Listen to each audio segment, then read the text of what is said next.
Evolución del buque y la navegación. A lo largo de la historia, los mares, ríos, lagos y lagunas han sido el medio de comunicación entre pueblos, naciones, además fuente de recursos, principalmente alimenticios, pero también escenario de disputas y conflictos bélicos por el control de espacios.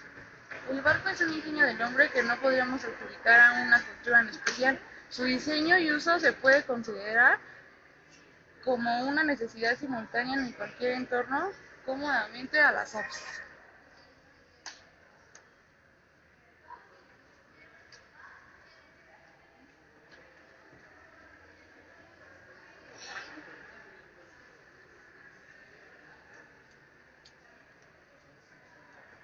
Los primeros barcos egipcios fueron hechos de papiro, posteriormente se construyeron elegantes embarcaciones con madera de cuadro importada del Líbano. El barco más antiguo, hacia el año 2500 a.C., es el que se construyó para el funeral del faraón Gibbs, el creador de la Gran Pirámide.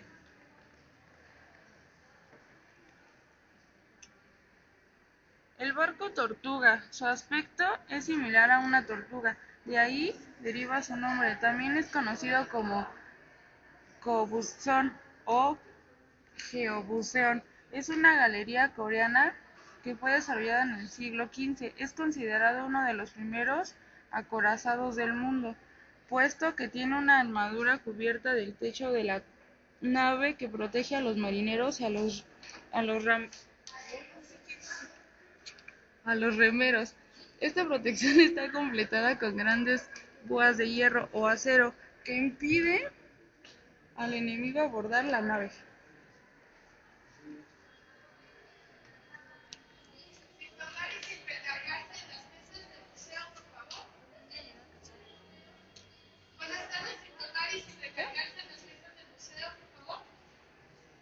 La orientación es uno de los temas que más han preocupado al hombre desde los inicios de la historia, en particular a los navegantes y mercaderes.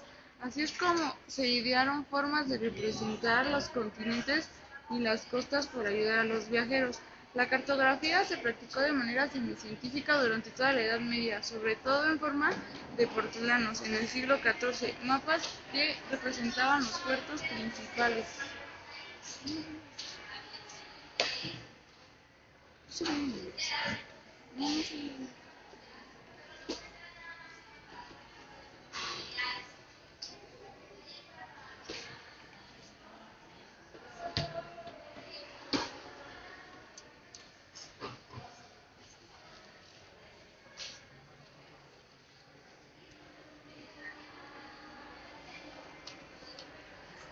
Los navegantes europeos cambiaron el mundo, logrando poner en contacto tierras que hasta entonces estaban incomunicadas.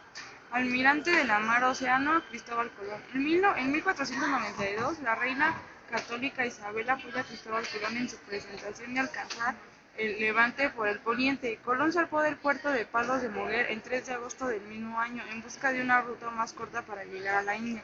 Iba al mando del nao Santa Marina, mientras que las carabelas La Niña y La Pinta estaban capitaneadas por los hermanos Vicente Yáñez Pinzón y Martín Alonso Pinzón, respectivamente. En la NOA iba como maestre el cartógrafo Juan de la Cosa. Su verdadero nombre fue Cristoforo Colombo. Nació entre el 25 de agosto y fines de octubre de 1451 en Génova, Italia. Murió en Valladolid, España, en el año de 1506.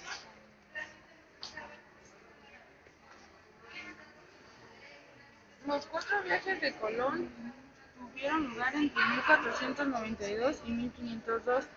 La intensa actividad exploradora permitió al descubridor incluir en el catálogo de las tierras conocidas buena parte de las Antillas y de la costa oriental centroamericana. En esta maqueta podemos observar una representación de lo que fue el descubrimiento de América. Aquí observamos las 3 carabelas que son la Niña, la Pinta y la Santa María. Él es Vasco da Gama, es un navegante portugués que nace en el año de 1469, de noble familia descendiente por línea directa de Alfonso III de Portugal. Fallece en Cochín en el año de 1524. Mapa de los viajes de Vasco Gama. La expedición de Vasco de Gama a la India aseguró para su país durante mucho tiempo el monopolio del comercio de las especias en Europa.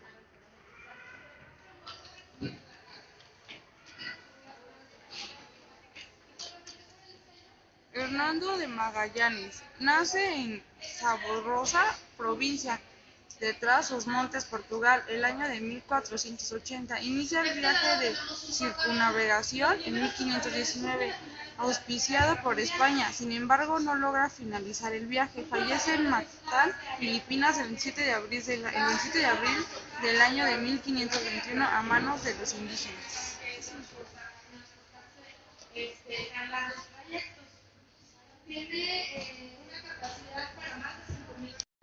Conquista de México y la primera batalla naval lacustre. Designado ya Cortés por Diego de Velázquez para efectuar la tercera expedición, zarpa el 18 de febrero de 1519. El 21 de abril arribó la armada a San Juan de Ulúa, desembarcando en la costa llamada Chichihualquén. Conquista de México y la primera batalla naval lacustre. Designado ya Cortés por Diego de Velázquez para efectuar la tercera expedición, zarpa el 18 de febrero de 1519. El 21 de abril arribó la armada a San Juan de Ulúa, desembarcando en la costa llamada Chalchihuacán, donde decidió establecer una colonia fundando la Villa Rica de la Veracruz. En Quihuahuistlán surgió un brote de rebeldía de los partidarios de Velázquez, quienes se apoderaron de un navío para escapar a Cuba. Cortés hizo barrer los barcos a fin de hundirlos, conocido como la quema de las naves. De esta forma evitar cualquier escapatoria de los descontentos, reservándose la nao capitana y dos pequeños bergantines. Cortés fundó la segunda Villa Rica de la Veracruz, a media legua del mar y a otra milla de Quihuahuistlán. El 8 de noviembre, Cortés marchó rumbo a la capital del imperio.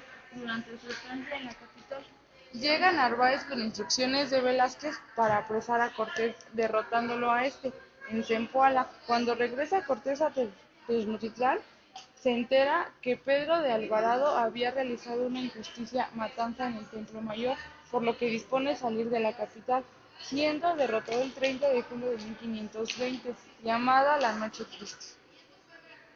De ayuda a la navegación. Una vez que el hombre comprobó que el buque era el invento idóneo para transportarse por mar, incluso útil para el combate, surgió el primer problema al desear ir más allá. Mientras había navegado viento-tierra se sentía seguro, pero cuando intentó alejarse de la costa, ¿cómo podría saber su posición sin perderse?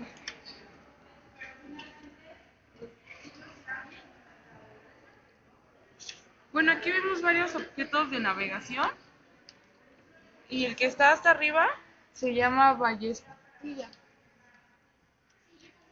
Era de menor perfección y más dado a errores que el astrolabio, y el cuadrante náutico se extendió 2 siglos, del siglo XVI al siglo XVIII. Sirvió para conocer la latitud al medir la altura de una estrella. El cuadrante se inventó en el siglo XVI. Se usó para determinar la altura de los astros sobre el horizonte con el fin de deducir la latitud. El octante fue inventado hacia el año 1730. Consiste en una versión perfeccionada del cuadrante con dos espejos, girando el indicador el navegante hasta coincidir las imágenes reflejadas de la estrella y del horizonte. El sextante.